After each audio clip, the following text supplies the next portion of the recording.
18h43 en temps universel et au Togo où le parti Union pour la République au pouvoir tenait son congrès lundi dans la ville de Kara. Rassemblement à quelques semaines des élections législatives et régionales prévues le 20 avril. Dans un communiqué, plusieurs organisations de la société civile affirment que des élèves étaient visibles dans les rues et aux abords du palais des congrès, portant des vêtements aux couleurs d'unir au lieu d'être en classe. Pratique d'une autre époque selon elle. Pour Bertin Bandiougou, président de la synergie des élèves et étudiants du Togo, c'est tout simplement une instrumentalisation de ces jeunes alors que l'école doit être apolitique.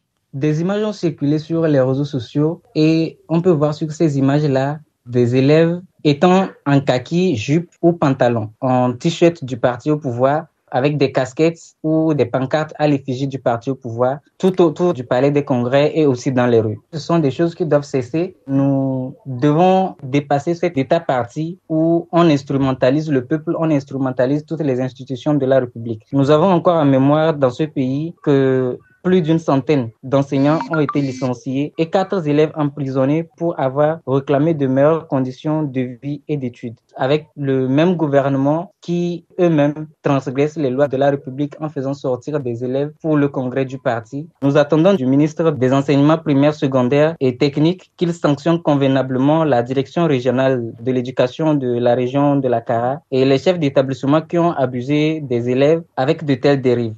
Bertin Bandiougou, président de la synergie des élèves et étudiants du Togo, joint par Magali Lagrange.